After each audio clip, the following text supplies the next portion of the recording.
எல்லாம் வல்ல இறைவனை என் மனமொழிகளால் போற்றி வணங்கி இந்த பதிவை ஆரம்பிக்கிறேன்.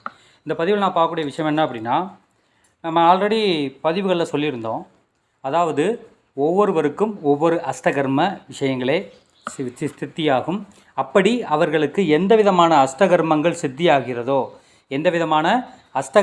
சித்தியாகிறதோ அந்த அஷ்டகர்மத்திற்கு தகுந்தாற் போல் முதல்ல சக்தி பூஜை செய்ய வேண்டும் அப்படின்னு.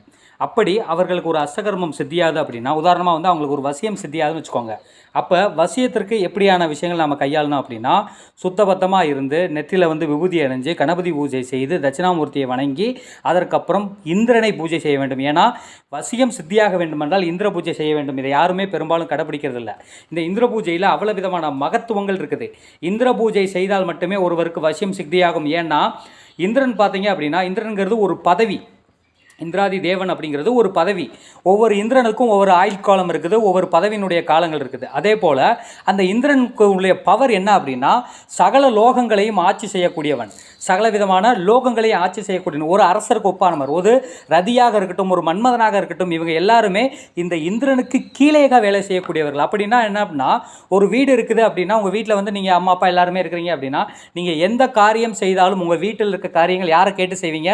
அப்பா அம்மாவை கேட்டு செய்யணும். அதே போல் ஒரு வசிய காரியம் செய்ய போகிறீங்க அப்படின்னா, வசியத்துக்கான அதிபதியும் சரி, வசியத்தை மேலின்று நடத்தப்படக்கூடியவனும் சரி, ரதி மன்மதனுடைய வேலைகளை வச்சு தான் செய்வாங்க.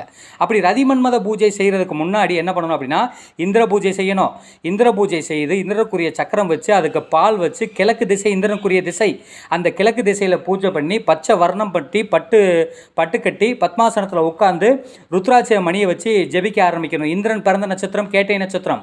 அப்போ இந்திரன் பிறந்த நட்சத்திரத்தன்னைக்கும் நாம் அந்த வழிபாடுகளை செய்கிறது ரொம்ப சிறப்பாக இருக்கும். அதுபோல் உங்களுடைய ஜாதகத்தில் ஏதாவது ஒரு கிரகம் கேட்டை நட்சத்திரத்தில் நின்றாலோ அல்லது உங்களுடைய ராசி கட்டத்தில் உங்களுடைய ஜாதகத்தில் எத்தனையாவது பாவமாக விருச்சக ராசி வருகிறதோ அந்த டைமை வந்து கால்குலேட் பண்ணி எடுக்கணும். அப்படி எடுத்து ஓம் ஸ்ரீயும் ஐயும் கிளியும் ஷவ்வும் ரியும் ஓம் யங் எனம சிவ சர்வலோக வசி ஸ்வாகா அப்படிங்கிற மந்திரத்தை செபிச்சு பால் பழம் பன்னீர் அவல் போர் கடலை இதெல்லாம் வச்சு பூஜை பண்ணி நீங்கள் லட்ச உரு கொடுத்தீங்க அப்படின்னா தான் இதை தான் வந்து நாம் என்னென்னா சக்தி பூஜைன்னு சொல்கிறோம். வசி சக்தி பூஜை, பேதன சக்தி பூஜை, இப்படின்னு ஒவ்வொரு விதமான சக்தி பூஜைகள் இருக்குது. இந்த ஒவ்வொரு விதமான சக்தி பூஜை நான் ஒவ்வொரு காலகட்டங்களாக ஒவ்வொன்றா பதிவிடுறேன். இப்படியான சக்தி பூஜையில் எடுத்ததுக்கப்புறம் தான் அவங்க மாந்திரிகத்தில் வசியத்துக்கு உண்டான தகடு எப்படி போடணும், எப்படி பண்ணணும் அப்படிங்கிற பூஜை முறைகளை அடுத்தடுத்த விஷயங்களை அவங்க வந்து எடுத்துக்க முடியும். இப்படி அவங்க உடம்புல அந்த வசிய சக்தி பூஜையை எடுத்துக்கிட்டு இந்திரனுக்கிட்ட அனுமதி வாங்கி செஞ்சதுக்கப்புறம் தான் அவங்க எந்த விதமான வசியங்கள் செய்தாலுமே பலிதம் ஆகும்.